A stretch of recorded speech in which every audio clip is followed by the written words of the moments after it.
Oh my god, we only have 27 minutes left to film on this camera! Hey beautifuls! So today I'm very excited to give you guys the second rendition of How to Adult month, which this month's almost ending, so it's kind of like, Sam, what are you doing? You're not doing these months very well. It's fine. No, seriously, it's fine. But I really wanted to talk to you guys today about credit cards because I feel like it's something that's very lenient, and nowadays I feel like more parents are giving their kids a credit card and be like, oh, only use in emergencies, but the credit card ends up being used, or you get one and you think, oh great, now I have a way that I can pay things and that I don't have to pay it back, or so you think.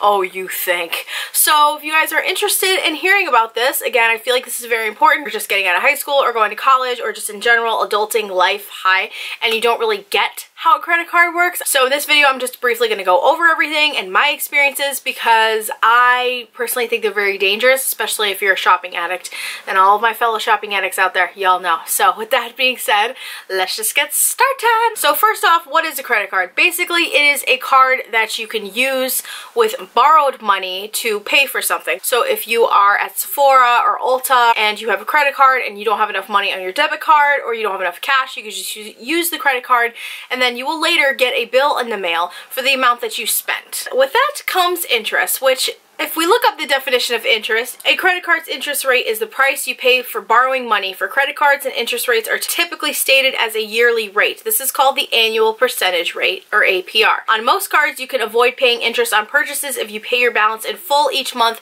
by the due date. I figured I would put like some definitions of some things on this beforehand before I talk about things, because maybe it'll give you a better idea of what I'm actually going to talk about. So first thing I would like to point out, credit cards are not free money. That does not mean that you can use a credit card and use it and use it and use it and use it and use it without paying.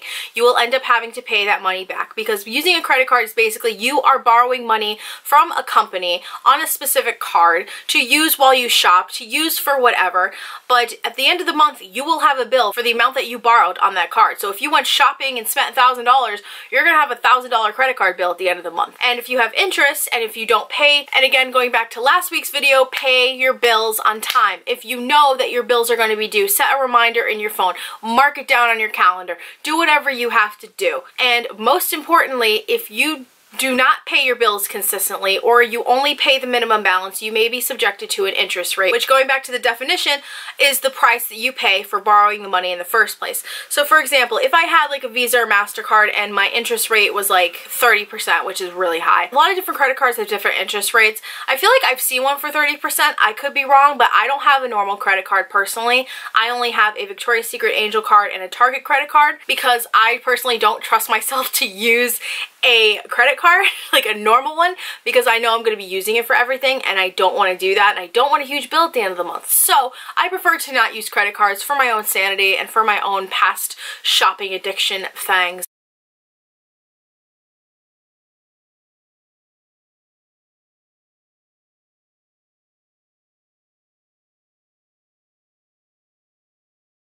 So what can happen if you don't pay your credit card bills? You'll end up in credit card debt. You will have solicitors and people from the credit card companies calling you constantly.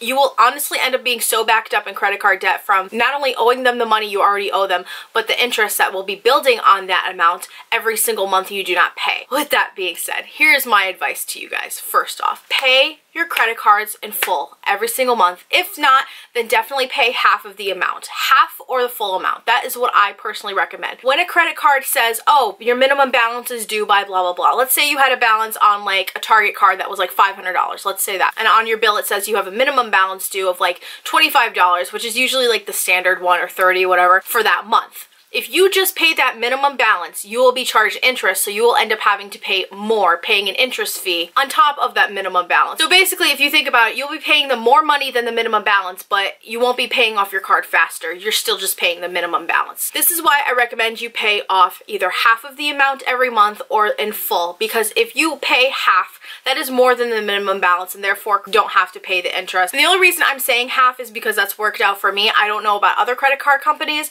but I know that if you definitely pay more than the minimum balance, then you will not be charged interest for that month. As far as I know, I could be wrong. Again, I'm not an expert. I'm speaking from experience, being an adult.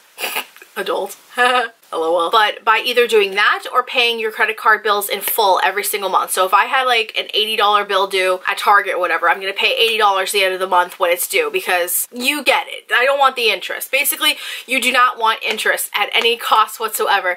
And every credit card is different, so I'm not saying that every credit card company is gonna go by this, and so on and so forth.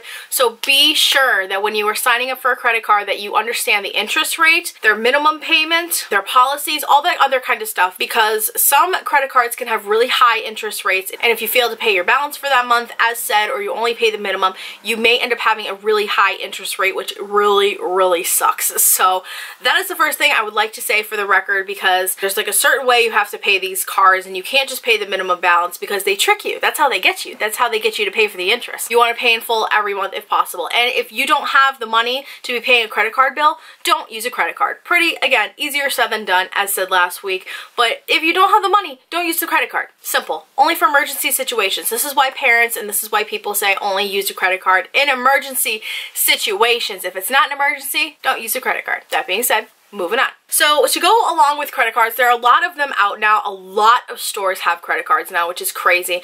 I remember when I first got my Angel card, that was like one of the only stores I knew of besides like Macy's, JCPenney, Nordstrom that had like an actual credit card. Now it's insane. Like GameStop has one, Forever 21, Ulta, like girl, Target. I have Target. I love my Target. It's just so crazy because when I first got that one card, now like all these stores are like, oh well, we can capitalize on this, and oh, we can get credit cards. Usually if you get a store card, there's some kind of incentive to it. If you spend a certain amount of money, you'll get like a reward, or you get like an amount gift card or some crap like that. Usually there's always an incentive if you get a store credit card.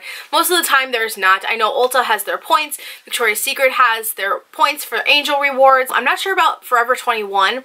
Target doesn't really have one, besides you get 5% off every purchase and you get free shipping on their site. Usually there's some sort of incentive to them being like, oh, do you want to sign up for a Target card? Like every time before I signed up for one, they'd be like, do you want to sign up for a Target card? You get 5% off of your order today and 5% on all orders whenever you shop with us. And I'm just like, most of the time I was like, no. And then finally I was like, all right, I'm gonna cave and get one. So usually behind those, there's an incentive. With a regular credit card, I know that you could easily, I know with a lot of them, you'll have to look into this with different companies. I know from experience, like ones that my mom has had, one that David has had, that you can build up points with purchases you make, and you could put them towards like flight miles. I think it's the same too. I think Danielle's done that too, with like points on credit card you can use towards like miles on when you go on flights and stuff like that, or restaurants, or all that kind of stuff. So again, if you're interested in getting a credit card and you want like that kind of benefit to it as well, not just like using it, then I definitely recommend you guys do some research. Again, I personally don't want a regular credit card, at least not right now. I don't think I'm ready to handle that. That's just a lot for me, because a credit card means like money, and I don't want to spend money, so no. So the other thing I definitely want to talk to you about is limits. Credit cards usually will have a limit on them for how much you can spend. So for example, when I first got my Angel card, like I don't even remember, it was like years and years ago. I feel like I've had mine for at least 5 years now, maybe around that, 5 years or so. I first had a limit of $200. That's what my limit started as. And of course, as you guys know, me being a shopping addict and loving Victoria's Secret, I was spending and spending every single month. Like I always had a credit card bill. It was really bad. Let me just say. The more that you spend, the companies most of the time will up your limit. So my limit has gone from like 200 to 500. It has gone like, I'm not going to tell you guys how much my limit is now, but let me just say it is not an amount that I would spend in one go at Victoria's Secret. Let's just say that right now. It's insane. And again, I can't speak for all credit cards, but this has definitely happened for my Target card, my Victoria's Secret card. The more that I've spent, the more the limit's gone up, which is really dangerous in my opinion. So be sure to be on the lookout for that as well, and especially if you have a Visa or MasterCard, like what their limit is. I feel like that you have to manually change that with them. I don't think that they would just automatically up that. I could be wrong, so correct me. If you have a store card, at least when you get the bills in the mail or you pay online, just be on the lookout for that as well, because limits can get really crazy. But sometimes it's good in certain situations if you are using a normal credit card to like pay a hotel, like for vacation, it's a really big amount of money and you have a big limit on the card, then that's awesome. Or if, you know, you're in an emergency situation and you need to use a credit card like immediately on a big balance, that's really good. However, paying off a credit card, I will say for the record, again, pay in full every month. Pay more than the minimum amount that is required so that you do not get charged interest and that you could easily pay it off and not feel like you're drowning in debt. I feel like I talked about this last week, but credit card debt is definitely one of the biggest things in the country that's huge, that is just really, that's really debilitating us, with more people that just use credit cards all the time, and debt and debt and debt and debt, and you're drowning and you don't know how to get out of it, and a lot of people end up filing for bankruptcy. A lot of people end up losing their homes and losing their cars and losing everything because of debt, so, and not paying their bills. So my biggest advice, again, as last week, pay your bills, don't spend beyond your means, and keep track of your bills every single month. This goes so hard for credit cards, so hard. Credit cards are nice, they're a luxury, but if you abuse them, it could really bite you in the butt. That's all I'm gonna say. Okay, well, I guess that's pretty much everything I wanted to talk about in this video. Again, I would like to say to you guys, especially if you are young and all that kind of stuff, credit cards can be your best friend, but they can also be your worst enemy. Use them at your own risk. Be very responsible for them. Don't just spend them on stupid crap. Don't spend them on things that you know you don't have the money for. Like, don't just go out and buy yourself a new wardrobe if you don't have the money to plan on paying that amount back. It's not going to be pretty for you, and it's just going to be really, really bad, and then your parents are going to find out, and you're going to be like, oh my god, I made a mistake. Granted, everyone makes mistakes when they're young, but I just wanted to throw this out there, as well as last week's video, that I don't want to see any of you guys like in a really bad situation, or any of you that are watching this right now, because it's not fun. And I've been in, I mean, I haven't had like things taken from me or anything like that, but I've had a good amount of debt, and I have a lot of college debt right now still, and I'm really horrified about paying it back. It's life, and one step at a time, and I just hope that these videos are helping some of you guys out there that are adulting or are young, because it's just, I feel like nobody has ever talked about this kind of stuff before, and you kind of need to talk about this because you need to know how to be an adult. You don't need to know what an obtuse angle is, an acute angle, or right triangle, and it's not right triangle, right angle, I'm sorry, which, by the way, an obtuse angle is a big angle, an acute angle is a tiny angle, and a right triangle is one that's like this. That's the only thing I've learned from geometry. Let's stay with me. So with that all being said, I hope you guys enjoyed this video. I hope it helped you in some way, and I just hope that none of you are in a really bad situation. If you are, it will get better. It will get better. Just keep plugging at it, and if you are paying off credit card debt right now, or paying off any debt in general, just take your time with it. Try not to stress about it. If you know that you're paying, you have the money to pay it every single month, or pay a certain amount, then you're good. Just don't freak out about it. It happens. Life happens, and that's how we learn. So with that all being said, I love you guys so much. Hope you have an awesome day. Subscribe if you'd like to see more of me, and like this video if you enjoyed, and be sure to hit the little bell notification so you know when I post a new video, because YouTube just, yeah, the usual. Apparently they were out yesterday, which is really good that I didn't upload my video then because I wouldn't have been able to anyways. I love you guys, and I'll see you in my next video. Bye. Be a responsible shopper, y'all.